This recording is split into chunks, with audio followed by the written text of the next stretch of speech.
ప్రస్తుతం ఎక్కడ చూసినా అంతా ఆర్టిఫిషియల్ ఇంటెలిజెన్స్ ఏఐ మాత్రమే. ప్రతి రంగంలోనూ ఇది విప్లవాత్మక మార్పులు తీసుకువస్తూ మానవ జీవితాలను మార్చివేస్తోంది. దీనివల్ల మానవాళికి ఎన్నో ఉపయోగాలు ఉన్నప్పటికీ అంతేమేర నష్టాలు కూడా ఉన్నాయని నిపుణులు హెచ్చరిస్తున్నారు.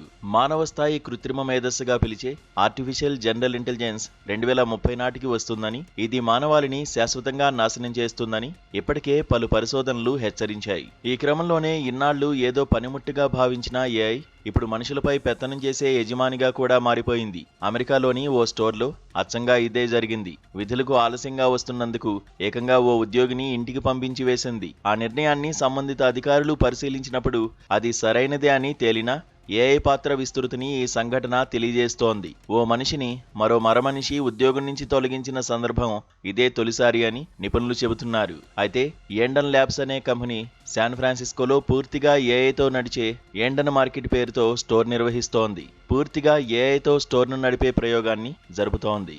ఇందుకు లోనా అన్న పేరుతో ఉన్న మరమనిషిని ఏఐ మేనేజర్గా పెట్టుకుంది.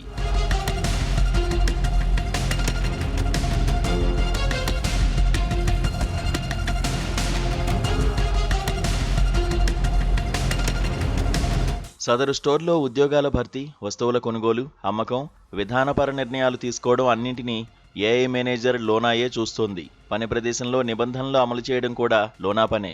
అయితే సదరు స్టోర్లో పనిచేసే ఓ ఉద్యోగి 23 షిఫ్టుల్లో 17 సార్లు ఆలస్యంగా రావడాన్ని గమనించి నిబంధనలకు అనుగుణంగా ఉద్యోగం నుంచి తొలగించింది. ఆ కంపెనీ కొన్ని నెలల క్రితం ఉద్యోగుల అటెండెన్స్ విధానాన్ని రూపొందించింది. అయితే అమలును మాత్రం సరిగ్గా పట్టించుకోలేదు. దాంతో ఆలస్యంగా రావడం ఆ ఉద్యోగికి అలవాటుగా మారింది.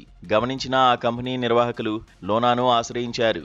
మెమరీలో సెర్చ్ చేసి ఆ ఉద్యోగిని కొనసాగించాలో తీసేయాలో చెప్పాలని ఏఐని అడిగారు. అతని అటెండెన్స్ కు సంబంధించిన పూర్తి సమాచారాన్ని విశ్లేషించి ఆ ఉద్యోగిని తొలగించాలని ఏఐ మేనేజర్ లోనా సిఫారసు చేసింది. ఆ ఉద్యోగిని తొలగించడంలో అనైతికత ఏమీ లేదని, మానవ మేనేజర్ అయి ఉంటే ఇంతకుముందే తీసేసి ఉండేవారని ఏండన్ ల్యాబ్స్ సీఈఓ లోకాస్ పీటర్సన్ అన్నారు.